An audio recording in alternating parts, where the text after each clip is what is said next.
अगर आप इस चैनल पे नए हैं तो इस वीडियो को लाइक करें, शेयर करें और कमेंट करें और इस चैनल को सब्सक्राइब करना ना भूलें। और अनिका ने जब मुड़कर देखा तो योगिता उनके पास आ रही थी। योगिता ने अनिका के पास आकर पूछा, मुझे एक बात बताओ, ये गाउन तुम्हें कहाँ से मिला? किसने दिया है ये गाउन तुम्हें? योगिता को बात का जवाब देने में अनिका को कोई इंटरेस्ट नहीं था, इसलिए अनिका ने योगिता को पूरी तरह से इग्नोर कर दिया। श्वेता बहुत ही सॉफ्ट हार्टेड लड़की थी। योगिता को बुरा न लग जाए इसलिए बात बदलते हुए कहा, अरे योगिता, तुम भी आई हो, चलो हम सब साथ में अंदर चलते हैं, आखिर हम तीनों बहनें हैं। श्वेता का हाथ अपने कंधे से हटाते हुए योगिता ने अनिका से फिर से पूछा, तुमने मेरी बात का जवाब नहीं दिया, बताओ ये ड्रेस किसने दिया है? मल्होत्रा खानदान की हालत में अच्छे से जानती हूँ, मुझे नहीं लगता है गाउन वो इस वक्त अफोर्ड कर सकते हैं। बड़ बोले योगिता ने बिना सोचे समझे यहाँ तक कह दिया, जरा वहाँ देखो, व्योमा गुलेरिया खुद भी ये गाउन नहीं खरीद पाई। फिर ये तुम्हारे पास कैसे आया? तुमने जो ड्रेस पहन रखे है उसकी कीमत तुम खुद भी नहीं जानती होगी, बताओ कैसे खरीदी ये ड्रेस तुमने? अनिका ने बड़े क्रेजुअली योगिता की बात का जवाब देते हुए कहा, कैसे खरीदी मतलब? मैं स्टोर में गई और वहां से खरीद ली। योगिता ने इस जवाब से योगिता को बौखलाहट और भी ज्यादा बढ़ने लगी। इससे पहले कि योगिता एक छोटी सी बात का तमाशा बना देती, पास खड़ी अंजलि मम्मी ने योगिता से कहा, योगिता, तुम हमारे साथ ही अंदर चलने वाले हो या यहीं रोककर आने जाने वालों पर नजर बनाए रखने वाले हो, या फिर तुम्हारे पापा से कहो कि वो यहाँ आकर तुम्हें ले जाए? अपने पापा का नाम सुनते ही योगिता ने अपने कदम पीछे खींच लिए, मगर योगिता इतनी आसानी से अपने हथियार डालने वाली नहीं थी। एक क्षण में अपनी आंख को आईब्रो ऊपर चढ़ाते हुए योगिता ने कहा, नहीं बुआ, आप लोग अंदर जाइए, मैं यहीं पर हूँ अपनी दोस्त व्योमा गुलेरिया के साथ। जब योगिता ने व्योमा गुलेरिया का नाम लिया तो अनिका की नजर व्योमा पर पड़ी। व्योमा को देखकर अनिका को ताज्जुब हुआ। दोनों को ड्रेस की काफी सिमिलर थी, दोनों के डिजाइनिंग में काफी फर्क था। अनिका की ड्रेस व्योमा की ड्रेस से काफी एलिगेंट और स्टाइलिश थी, मगर कोइंसिडेंस ये था कि दोनों का कलर तकरीबन सेम था। व्योमा ने अपने ड्रेस से मैच हो रहा कलेक्शन हाथ में पकड़ कर रखा था। चेहरे पे एक्सप्रेशन और खड़े रहने की स्टाइल से व्योमा काफी एलिगेंट लग रही थी। अनिका ने श्वेता का हाथ पकड़ते हुए धीमी आवाज में पूछा, क्या ये करण गुलेरिया की गोद ली हुई बेटी है? आसपास के लोग सुन न ले, इसलिए श्वेता ने भी दबी आवाज में कहा, हाँ ये वही है व्योमा गुलेरिया। श्वेता ने अपनी बात आगे बढ़ाते हुए कहा, करण गुलेरिया ने अपनी पूरी जिंदगी स्वाति बुआ से प्यार किया था। उनके चले जाने के बाद भी किसी से शादी नहीं की। उनके प्यार को मैं दाद देती हूँ। स्वाति बुआ के चले जाने के बाद भी करण ने उनके प्यार को जिंदा रखा। ये बात करते हुए श्वेता और अनिका हाल के एक तरफ चले गए, मगर पीछे खड़े व्योमा ने उसकी सारी बात सुन ली थी। व्योमा अभी तक जान चुकी थी कि पहले बाजी अनिका जीत चुकी थी। ड्रेसिंग और स्टाइलिंग के मुकाबले में अनिका व्योमा से एक कदम आगे निकली थी, लेकिन दादी माँ को गिफ्ट देकर सबको इम्प्रेस करने के कंपटीशन में अब व्योमा पीछे नहीं हटना चाहती थी। इस बार व्योमा को पक्का यकीन था कि वो नहीं हारेगी, चाहे मल्होत्रा फार्मर से अनिका दादी माँ के लिए अमृत टेबलेट ही क्यों न लाई हो। मगर डॉक्टर वांगापट्टू की टेबलेट के सामने अमृत टेबलेट फीकी पड़ जाएगी, ये बात वो अच्छी तरह जानती थी। जब व्योमा ये सब बात सोच रही थी तो उसके कानों पे कुछ लोगों की बातें पड़ी। एक मिडिल एज ग्रुप आपस में कह रहा था, देखा तुमने उस लड़की की ड्रेस को? उस ड्रेस के पेरिस में हुए वर्ल्ड फैशन डिजाइन के कंपटीशन में 1 प्राइज मिला था। इस बात को लेकर डिजाइनर मनीष जिंदल पूरे हफ्ते छाए रहे थे न्यूज और सोशल मीडिया पर। सबकी नजरें इस बात पर टिकी थी कि आखिर इंडिया में कौन खरीदेगा ये ड्रेस। मुझे लग रहा था कि मारवा खानदान या गुलेरिया परिवार में से कोई ये ड्रेस खरीद पाएगा, मगर पता नहीं कैसे इस ड्रेस को मल्होत्रा परिवार ने मनीष जिंदल के पास से खरीद लिया। उसी ड्रेस को गुलेरिया परिवार व्योमा गुलेरिया के लिए नहीं खरीद पाया। तभी इस औरत को शांत करवाते हुए दूसरी एक औरत ने कहा, अरे भाई, चाहे जो भी हो, है तो वो गोद ली हुई बेटी ना, कोई सगी बेटी थोड़ी ना है। बेचारी को प्यार तो मिला, पर जरा डॉटर्स में उस औरत की बात सुनकर उसके बाकी साथी हंसने लगे। व्योमा अपनी नजर झुकाकर दांत कचकचाने लगी। व्योमा के मन में अब एक बार एक ही ख्याल आ रहा था, गोद ली हुई बेटी होना अब उसके लिए श्राप साबित होने लगा था। व्योमा एक बात अच्छी तरह से जानती थी, अगर आकाश गुलरिया ने कोशिश की होती यह ड्रेस मनीष जिंदल से खरीदने की तो मनीष जिंदल कभी भी आकाश को मना नहीं कर पाता। इसके बाद व्योमा अपना मेकअप टप करने के लिए वॉशरूम की तरफ चली गई। जब व्योमा टेस्ट रूम के पास पहुंच रही थी कि तभी अंदर से योगिता के कुछ दोस्तों की आवाज आने लगी। लड़कियां आपस में बात करते हुए एक दूसरे से कह रही थी, अरे यार, हमने तो सोचा था कि आज की शाम व्योमा बाजी मर जाएगी, बट यहाँ तो सब कुछ उल्टा ही हो गया। तभी एक दूसरी दोस्त ने कहा, हाँ यार, मुझे भी लगा कि रोहित मारवा और व्योमा की आज एंगेजमेंट डिक्लेयर कर दी जाएगी, और अब तक तो हम सबको यही लग रहा था कि रोहित मारवा और व्योमा की जोड़ी बहुत सही जमेगी, मगर अब मुझे लग रहा है कि जैसे ही रोहित मारवा की नजर उस लड़के पर पड़ेगी वो व्योमा को भूल जाएगा। एक तो वो लड़की पहले से खूबसूरत है, ऊपर से उसने मनीष जिंदल की वो क्लासिक आउटफिट पहनी है। व्योमा को आउटफिट का उसके आउटफिट से के सामने को कोई मुकाबला ही नहीं। जब योगिता के सहेलियां अंदर इस बात को लेकर हंस रही थी तभी व्योमा अचानक ही रेस्ट रूम में अंदर आई। व्योमा को देखकर सबकी हंसी एक साथ रुक गई। एक लड़की के हाथ से मेकअप का बॉक्स नीचे गिर गया। अपने मेकअप के बॉक्स में सामान डालते हुए हड़बड़ाते हुए उस लड़की ने व्योमा से कहा, व्योमा माफ करना, हम सब तो बस यूं ही मजाक कर रही थी। व्योमा बड़ी धीरे से चलकर उन लड़कियों के पास आई और अपने चेहरे पर एक हल्की सी मुस्कान लाते कहा, जो लोग हमेशा सबसे नाराज होते हैं वो कभी न कभी तुमसे भी नाराज होंगे, ये बात मैं अच्छी तरह से जानती हूँ। व्योमा की बात सुनकर सारी लड़कियां एक दूसरे को देखने लगी। तभी अपने चेहरे पर मुस्कान लाते हुए व्योमा ने कहा, चिल, मैंने तुम्हारी हुई बात नहीं सुनी। ऑफ कोर्स तुम अगर मेरी बात कर रही होती तो मेरी तारीफ ही कर रही होगी। जब लड़कियों को पता चला कि व्योमा ने उनकी बात नहीं सुनी तब उन्होंने राहत की सांस ली और व्योमा की बात में हाँ मिलाते हुए सब लड़कियों ने कहा, हाँ, तुमने सही पहचाना, हम तारीफ ही कर रहे थे, तुम्हारे ड्रेस की तारीफ कर रहे थे, हम हेयर स्टाइलिंग की तारीफ कर रहे थे, हम तुम्हारी ओवरऑल पर्सनालिटी की तारीफ कर रहे थे, हम सब।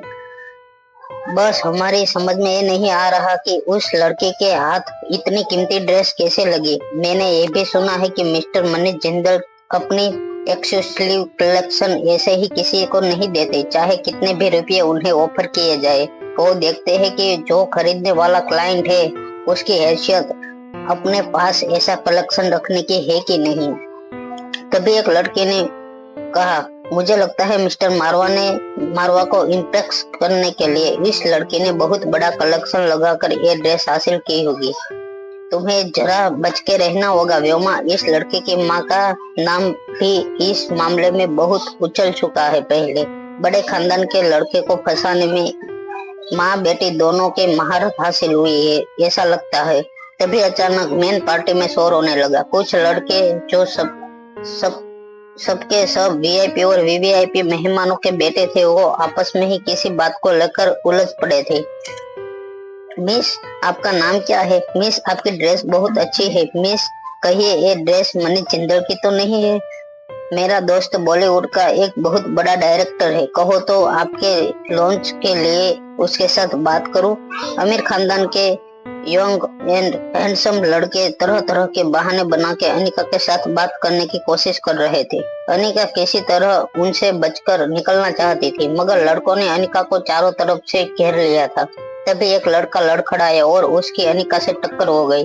तभी एक 23-24 साल के यंग और बेसिस्ट लड़के ने उस लड़के को अपने हाथ से अनिका से दूर हटाया और कहने लगा, अरे भाई, जरा संभल के चलो, तुम जैसे लड़कों इस तरह से हरकत क्यों करते हो ये मैं अच्छी तरह जानता हूँ। अनिका के नजरों में अपनी इमेज बचाने के लिए उस लड़के ने भी करारा जवाब देते हुए कहा, अरे भाई, तुम अपनी ओर देखो, तुम्हारे और तुम्हारे खानदान के कैरेक्टर के बारे में तो पूरी दिल ही जानती है। तभी तीसरे लड़के ने कहा, अरे भाई, तुम दोनों बाहर जाकर लड़ो, ये जगह तुम्हारे लायक नहीं है। मिस, आप मेरे साथ आ जाइए। हम जैसे लोग को यहाँ नहीं रहना चाहिए इन सब के साथ। देखते ही देखते सारे लड़के अनिका को इम्प्रेस करने के चक्कर में एक दूसरे से लड़ पड़े। अनिका के लिए यंग लड़कों को इस तरह लड़ते हुए देखकर पार्टी में आई बाकी फैमिली चौकन्नी हो गई। सब एक दूसरे से बात करने लगे कि जैसी माँ वैसी बेटी। माँ ने आज से 25 साल पहले मारवा खानदान और गुलेरिया खानदान के दोनों बेटों को अपने प्यार में पागल करके उनकी जिंदगी बर्बाद की थी, और अब बेटी भी इसी रास्ते पर चल पड़ी है। हमें हमारे लड़कों को संभालना होगा। पार्टी में अनिका की हो रही बेइज्जती के बारे में सुनकर कहीं न कहीं व्योमा के दिल को तसल्ली मिल रही थी। तभी सबकी नजर मारवा हाउस के बीचों बीच लिफ्ट से नीचे आ रहे रोहित पर पड़ी। ब्लैक सूट और ब्लू टाई में काफी शानदार नजर आ रहा था। रोहित न सिर्फ दिल्ली का सबसे पावरफुल बिजनेसमैन था, बल्कि कहा जा सकता था कि मैं भी रोहित की बराबरी करने वाला शहर में कोई नहीं था। रोहित को नीचे आते हुए देखकर व्योमा की आंखें चमकने लगी। व्योमा का बचपन से ही कहीं न कहीं रोहित पर बहुत बड़ा क्रश था। व्योमा और रोहित के प्यार और शादी की बातें बचपन से ही लोगों के मन में चल रही थी। व्योमा ने बचपन से लेकर आज तक कभी किसी और लड़के के बारे में सोचा तक नहीं था। जैसे जैसे साल बीतते गए व्योमा का प्यार जुनून में बदलता गया। जब 5 साल बाद पहले व्योमा को ये बात का पता चला था कि रोहित आर्यन का बाप था, तब व्योमा अकेले में बहुत रोई थी। मगर फिर कुछ देर उसने अपने आप को मानते हुए समझ लिया था कि रोहित काफी हैंडसम था और काफी पावरफुल भी। और आखिर इतने बड़े परिवार का हेड होने के नाते अगर रोहित थोड़े बहुत अफेयर कर भी लेता तो उसमें कोई अर्ज नहीं था। आखिर रोहित एक दिन शादी करके उसे हमेशा के लिए अपना बना लेगा। व्योमा ने यहाँ तक सोच लिया था कि वो आर्यन को अच्छी तरह पालेगी। अगर रोहित आर्यन को अपने साथ रखना चाहता था तो व्योमा भी आर्यन को प्यार देने में कोई कसर बाकी नहीं रखेगी। व्योमा जानती थी कि आगे चलकर जब व्योमा और रोहित के अपने बच्चे को जन्म देगी तो रोहित वो बच्चे को ज्यादा प्यार करेगा और मारवा खानदान का अगला वारिस रोहित और व्योमा का बच्चा ही होगा। आज जब व्योमा ने रोहित को कांच की लिफ्ट से नीचे आते हुए देखा तो उसे लगा जैसे उसके दिल की धड़कनें एक सेकंड के लिए धड़कना भूल गई थी। जब कुछ साल पहले आकाश ने आकर व्योमा से कहा था कि रोहित को अब शादी करने में कोई इंटरेस्ट नहीं है, तब भी व्योमा को लगा था कि शायद रोहित कुछ साल अपने यूथ को बनाने की किसी रोक टोक के एंजॉय करना चाहता था। मगर उसे यकीन था कि रोहित एक ना एक दिन जरूर व्योमा के प्यार को पहचानेगा और उसे शादी के लिए अपना लेगा। व्योमा की चमक रही आंखें सिर्फ रोहित को ही देख रही थी और व्योमा के आसपास खड़े रोहित की उसके सहेलियां एक के बाद एक रोहित को देखकर कॉम्प्लीमेंट देने लगी। किसी ने कहा, अरे यार क्या किल्लर लुक है इस बंदे के। जैसे ही रोहित लिफ्ट से निकलकर मेन हॉल की तरफ आने लगा, व्योमा के पास खड़ी एक सहेली ने उसे हल्के से धकेलते हुए कहा, जाओ मिस्टर मारवा के पास, जल्दी जाओ। मुझे पक्का यकीन है कि आज मिस्टर रोहित तुम्हें सबके सामने अपना लेंगे। क्या खूब जोड़ी लगेगी तुम दोनों के साथ में। लड़कियों की बातें सुनकर व्योमा के गाल शर्म से लाल होने लगे थे। उसने चुपके से नजर उठाकर रोहित की ओर देखा। रोहित बढ़कर उसी की तरफ आ रहा था। व्योमा ने धीरे से अपने दोनों हाथों से अपने ड्रेस को थोड़ा सा लिफ्ट किया और धीरे से रोहित की ओर आगे चलने लगी। जैसे जैसे रोहित व्योमा के पास आ रहा था, व्योमा के दिल की धड़कनें तेज होने लगी थी। मगर रोहित पूरी तरह से व्योमा को इग्नोर करता हुआ वहां से निकल गया। रोहित ने व्योमा को नोटिस भी नहीं किया था। ये देखकर व्योमा के सीने में तेज दर्द महसूस होने लगा। पीछे खड़ी सारी लड़कियां और योगिता भी हैरान हो गई। ये देखकर व्योमा के सीने का दर्द आंखों से आंसू बनकर तब बहने लगा जब उसने देखा कि रोहित पीछे खड़ी अनिका की ओर अपने कदम बढ़ा रहा था। योगिता अच्छी तरह जानती थी कि अनिका ही रोहित की गर्लफ्रेंड थी।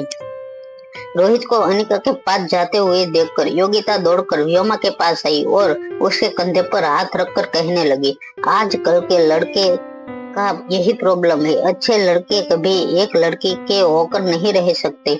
मगर तुम फिक्र मत करो, मुझे नहीं लगता कि ये रोहित इस अनिका के साथ कोई सीरियस रिलेशनशिप में है। अब आजकल के लड़कों की आदत तो तुम जानती ही हो। और फिर ये तो रोहित मारवा है, दिल्ली का सबसे हैंडसम मैन, और फिर देश का इतना बड़ा बिजनेस टाइकून भी तो है। व्योमा ने अपनी नजरें रोहित पर गाड़ रखी थी। रोहित को देखते हुए व्योमा ने योगिता से कहा, रोहित की आंखों में अनिका के लिए फीलिंग्स देखकर मुझे ऐसा लग रहा है कि इसका रिलेशनशिप सीरियस है। व्योमा को फिर से समझाते हुए बिल्कुल धीमी आवाज में योगिता ने कहा, अरे नहीं नहीं, तुम गलत समझ रही हो। रोहित मारवा इतना बड़ा आदमी है, अब तक तो ये जान ही चुका होगा कि शादी से पहले ही ये लड़की प्रेग्नेंट हो चुकी थी। अब तुम ही सोचो, इतने बड़े खानदान का लड़का ऐसी लड़की के साथ किसी भी तरह की सीरियस रिलेशनशिप में पड़ सकता है? तुम्हें क्या लगता है रोहित मारवा सबके सामने अनिका का हाथ पकड़कर कबूल करेगा कि वो इसके साथ रिलेशनशिप में है? रोहित मारवा इतना पागल नहीं है कि ऐसी लड़की को खानदान में जगह देकर खानदान की बेइज्जती करवाएगा। व्योमा ने एक पल के लिए भी अपनी नजर रोहित से दूर नहीं की थी। रोहित को देखते हुए व्योमा की आंखों से आंसू भी सूख गए थे। कुछ ही देर में सिद्धार्थ गुलेरिया व्योमा को ढूंढता हुआ वहां आया। व्योमा को देखते ही सिद्धार्थ ने कहा, अरे व्योमा, तुम यहाँ खड़ी हो? व्योमा को योगिता से दूर ले जाते हुए सिद्धार्थ गुलेरिया ने धीमी आवाज में व्योमा से पूछा, अरे तुम्हारी क्या हालत हो गई है? तुम्हारा चेहरा क्यों उतरा हुआ है? अपनी आंखों से आंसू पोंछते हुए व्योमा ने धीमी मगर सख्त आवाज में सिद्धार्थ गुलेरिया से पूछा, भैया, क्या आप मुझे बता सकते हैं कि जो ड्रेस मुझे पसंद आई थी वो ड्रेस उस लड़के को कैसे मिल गई? अनिका की ओर देखते हुए सिद्धार्थ गुलेरिया ने कहा, अच्छा यही ड्रेस थी वो, तभी मैं सोचूं कि ये ड्रेस मैंने पहले कहाँ देखी थी। सिद्धार्थ गुलेरिया की ऐसी बात पर व्योमा तेज नजरों से उसे देखने लगी। सिद्धार्थ ने हड़बड़ाते हुए आवाज में कहा, देखो व्योमा, तुम तो अच्छी तरह जानती हो कि तुम्हारी मांगी कोई चीज मैं तुम्हारे सामने हाजिर न करूं ऐसा तो हो ही नहीं सकता। मैंने पूरी कोशिश की थी ये ड्रेस लाने की। मुझे लगता है वो ड्रेस उस लड़की को रोहित मारवा ने दी होगी। सिद्धार्थ गुलेरिया ने अपने दोनों हाथ अपनी कमर पर रखते हुए कहा, मुझसे एक बहुत बड़ी गलती हो गई। मुझे आकाश को कहना चाहिए था कि वो ड्रेस मने जिंदल से मांगे। मैं जानता हूँ आकाश को कभी मना नहीं कर पाता, मगर व्योमा, तुम एक ड्रेस को लेकर अपना मूड खराब मत करो। व्योमा ने गहरी सांस लेते हुए सिद्धार्थ की बात का जवाब देते हुए कहा, बात सिर्फ ड्रेस की नहीं है। उस ड्रेस की वजह से मुझ पर क्या बीती है वो सिर्फ मैं ही जानती हूँ। उस लड़की ने उस ड्रेस की वजह से मुझे सबके सामने नीचा दिखाया। लोग यहाँ तक बात करने लगे कि मैं उस ड्रेस पर इसलिए नहीं पहुँच पाई क्योंकि मैं गुलेरिया खानदान की सगी बेटी नहीं हूँ, गोद ली हुई बेटी हूँ। अगर मुझे गुलेरिया परिवार का खून होता तो वो ड्रेस उसकी जगह मैं पहनी होती। व्योमा की ये बात सुनते ही सिद्धार्थ गुलेरिया की आंखें गुस्से से लाल हो गई। अपनी आवाज को गहरी करते हुए सिद्धार्थ गुलेरिया ने कहा, एक ड्रेस को लेकर उस लड़की ने तुम्हें इस तरह सबके सामने जलील किया। शक्ल से तो बिल्कुल भोले भाले लगती है, मगर हरकतें देखो कैसी है। अरे इस मल्होत्रा खानदान का हमसे क्या मुकाबला भला? और वैसे भी ये लड़की तो मल्होत्रा खानदान की है भी नहीं। मैंने पता किया है, उसका सरनेम गुलेरिया है। गुलेरिया सरनेम होने से गुलेरिया खानदान का खून उसकी रगों में थोड़ी ही बहने लगेगा। तुम बिल्कुल ध्यान मत दो उस लड़की की बातों पर। मैंने तुम्हारा बदला लेने के लिए पहले ही सोच लिया है। व्योमा हैरानी से अपने भाई सिद्धार्थ गुलेरिया को देखने लगी। मुस्कुराते हुए व्योमा की बात का जवाब देते हुए सिद्धार्थ ने कहा, तुम्हें क्या लगता है अभी अभी इतने सारे यंग लड़के एक साथ अनिका से दोस्ती करने के लिए आपस में क्यों लड़ने लगे थे? हैरान व्योमा ने सिद्धार्थ से पूछा, क्या इन सबके पीछे तुम थे? आमे अपना सिर हिलाते हुए सिद्धार्थ ने कहा, अरे भाई, मैंने तो सिर्फ इतना ही किया। ये लड़के जो उसकी ब्यूटी से इम्प्रेस होकर कब से उसे ताड़े जा रहे थे।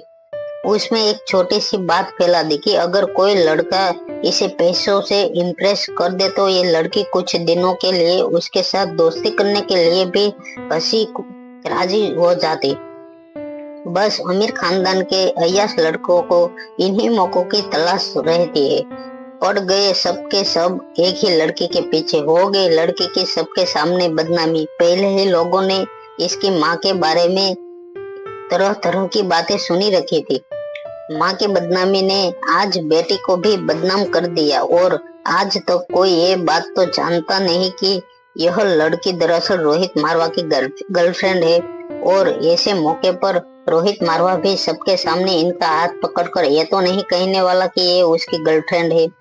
अरे मुझे तो लगता है अभी अभी जो तमाशा हुआ था वो देखकर शायद रोहित को भी बिल्कुल अच्छा नहीं लगा होगा। अरे भाई वैसे भी किसी को अच्छा लगेगा कि खुद खुद की गर्लफ्रेंड इतने सारे मर्दों के बीच घिरी हुई हो। अभी अभी इन लड़कों के साथ इस लड़की का जो हादसा हुआ उसके चर्चे पार्टी में सभी की जबान पर है। हो ना हो मुझे लगता है रोहित मारवा जरूर उस लड़की का हाथ पकड़कर सबके सामने उसे पार्टी से बाहर कर देगा। व्योमा को समझ नहीं आ रहा था कि अपने भैया सिद्धार्थ गुलेरिया की इस बात पर उसे हंसना चाहिए या रोना। बस वो मन ही मन प्रार्थना करने लगे कि अभी अभी उसके भैया ने जो कुछ भी कहा था वो सारी बातें सच साबित हो और रोहित मारवा अनिका का हाथ पकड़कर उसे सबके सामने बेइज्जत करे, पार्टी से बाहर निकाल दे। अपने परिवार के साथ खड़ी अनिका इन सारी बातों से बिल्कुल अनजान थी। उसे इस बात का बिल्कुल पता नहीं था कि इस वक्त पार्टी में हर एक की ही जबान पर सिर्फ अनिका का नाम ही था। सारे लोग सिर्फ अनिका के बारे में ही बातें कर रहे थे, कुछ अच्छी कुछ बुरी और कुछ बहुत बुरी। सिद्धार्थ गुलेरिया की फैलाई हुई बात जब पार्टी में मर्दों के बीच आग की तरह फैल गई तो एक के बाद एक सारे मर्द अनिका के पास आकर उससे दोस्ती बढ़ाने में अपनी किस्मत आजमाने लगे। किसी ने आकर कहा, मिस अनिका, हरियाणा में मेरा बहुत बड़ा फार्म हाउस है, क्या आप मेरे साथ चलना पसंद करोगी? तो किसी ने कहा कि मैं एक बिजनेस मीटिंग के लिए थाईलैंड जा रहा हूँ, क्या आप मुझे कंपनी दोगी? एक 35 साल के रईसजादे ने यहाँ तक कह दिया, देखिए मेरा दोस्त एक पिक्चर प्रोडक्शन करने जा रहा है, अगर आप कुछ दिनों के लिए मेरी दोस्त बन जाए तो मैं उससे कहकर आपको इजली लॉन्च करवा दूंगा। अनिका को ये पता नहीं था कि बड़े बड़े पार्टियों में आने वाले लोगों की सोच इतनी छोटी हो सकती है। अनिका के पास खड़े किशन मामा और अंजलि मामी को बेहद शर्मिंदगी महसूस हो रही थी। अनिका के आसपास मंडरा रहे लड़के को दूर करते हुए अंजलि मामी ने कहा, प्लीज आप लोग अकेला छोड़ दीजिए हमें। अनिका किसी के साथ दोस्ती नहीं करना चाहती। अनिका यहाँ इस शहर में अभी नहीं है, वो धीरे धीरे अपने दोस्त बना लेगी। अंजलि मामी की बात काटते हुए 25-26 साल के लड़के ने कहा, मिस मल्होत्रा, अगर आप अनिका को कन्वेंस करें मेरे साथ दोस्ती करने के लिए तो मैं आपको अपने पापा से मिलवाऊंगा। पूरे देश में 500 से भी ज्यादा मेडिकल्स है हमारे। मल्होत्रा फार्मेसी के साथ अगर हमारी कंपनी का टाई अप हो गया तो ये आपके लिए भी अच्छा होगा। अनिका अब तक सिर्फ इसलिए खामोश थी क्योंकि ओकेशन ही कुछ ऐसा था। बड़ी दादी माँ का बर्थडे था, वो माहौल खराब नहीं करना चाहती थी, मगर अब पानी उसके सर से ऊपर चला गया था। अनिका अच्छी तरह जानती थी कि इन कमजोर लड़कों को मार्शल आर्ट के एक ही दाव से वो ढेर कर सकती थी। अनिका ने अपनी मुट्ठी कसते हुए रिया से कहा, रिया जाओ थोड़ी देर के लिए अपनी बड़ी मम्मी के पास जाओ। अनिका ने सोच लिया था कि आज इन अमीर जादों को वो सबक सिखा कर रहेगी। नन्ही सी रिया भी समझ चुकी थी कि मम्मी का एग्री यंग वुमन वाला स्वरूप बहुत जल्दी बाहर आने वाला है। नन्ही सी रिया अंजलि मामी के पीछे जाकर छुप गई। अंजलि मामी ने रिया को संभलते हुए कहा, डरो मत बेटा, मम्मा को कुछ नहीं होगा। रिया ने मास्क पहन रखा था, इसलिए अंजलि मामी रिया के चेहरे का रिएक्शन अच्छी तरह देख नहीं पा रही थी। अपनी बड़ी बड़ी आंखों से अंजलि मामी को देखते हुए नन्ही सी रिया ने कहा, मुझे बहुत दया आ रही है। नन्ही सी रिया की पीठ थपथपाते हुए अंजलि मामी ने कहा, मैंने कहा ना, तुमसे डरने की कोई बात नहीं है, ना ही तुम्हारी मम्मा पर तुम्हें दया खाने की कोई जरूरत है। नन्ही सी रिया को जो मास्क के पीछे दरअसल मुस्कुरा रही थी, उसने अंजलि मामी की ओर देखते हुए कहा, बड़ी मम्मी, मुझे मम्मी के लिए नहीं, इन सब अंकल लोग के लिए दया आ रही है। नन्ही सी रिया अच्छी तरह से जानती थी कि जब अनिका शांत होती थी तब चाहे कोई कुछ भी कहे, उसे किसी बात का कोई फर्क नहीं पड़ता था। मगर एक बार अनिका ने अपना टेम्पर खो दिया तो सामने वाले की धुलाई पक्की थी। अब ये अंजलि मामी रिया को संभलने की कोशिश कर रही थी कि धड़ाम से एक लड़का अंजलि मामी के पाँव के पास आकर गिरा। ये वही लड़का था जो अभी कुछ देर पहले अंजलि मामी से मल्होत्रा फार्मेसी के साथ पार्टनरशिप के बदले अनिका को कुछ दिनों की दोस्त बनाना चाहता था। अनिका ने उस लड़के के मुंह पर जोर से एक मुक्का जड़ दिया था। नीचे गिरे हुए लड़के को देखकर श्वेता हैरान हो गई थी। वो लड़का जो अंजलि मामी के कदमों के पास पड़ा था, उसे दिन में तारे नजर आने लगे थे। उसने कभी ये एक्सपेक्ट नहीं किया था कि इतनी खूबसूरत सी, चंचल और भोली भाली दिखने वाली लड़की असल में इतनी ताकतवर होगी कि एक ही मुक्के से उसे ढेर कर देगी। बड़ी मुश्किल से वो लड़का फिर से अपने कदमों पर खड़ा हुआ। होश संभलते ही उस लड़के ने देखा कि अनिका फिर से उसके सामने आकर खड़ी हो गई थी, उसे फिर से मुक्का मारने के लिए। अनिका ने फिर से अपनी मुठ्ठियां कस ली थी, मगर जैसे ही उसे मुक्का मारने के लिए अनिका ने अपना हाथ उठाया, उस लड़के के गालों पर अनिका का मुक्का पड़ने से पहले ही किसी ने अनिका का हाथ रोक लिया। अनिका का हाथ रोहित मारवा ने रोक रखा था। अनिका का हाथ पकड़े हुए अनिका की आंखों में आंखें डालते हुए रोहित मारवा ने कहा, तुम इस लड़के को नहीं मार सकती। पार्टी में खड़े सारे लोग अब रोहित की ओर देखने लगे थे। सभी को इंतजार था कि अब रोहित अगला कदम क्या उठाएगा। जैसे ही उस लड़के ने देखा कि रोहित मारवा खुद उसका बचाव करने आया था, तो वो रोहित मारवा से कहने लगा, अच्छा हुआ रोहित आप आ गए यहाँ, वरना इस लड़की ने तो मेरी जान ही निकाल दी थी। अरे कोई सोच भी नहीं सकता कि इतनी खूबसूरत और मासूम दिखने वाली लड़की असल में इतनी जंगली होगी।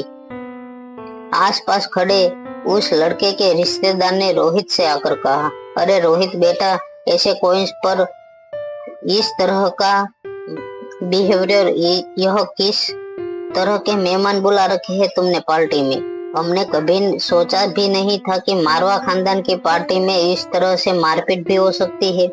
कहीं ना कहीं ये सब कुछ देखकर दूर खड़ी व्योमा के मन को शांति मिल रही थी। वो ये सोच कर खुश हो रही थी कि आज अनिका ने खुद अपने पाँव पर कुल्हाड़ी मार दी थी। मुस्कुराती हुई योगिता ने व्योमा के कंधे पर हाथ रखते हुए कहा, मैंने कहा था ना तुमसे, अरे गांव की लड़की है, बिल्कुल पहाड़ी औरत। देखो किस तरह से खुद का तमाशा बना लिया है पार्टी में। अब देखती जाओ रोहित मारवा ऐसी जाहिल औरत के साथ क्या करता है।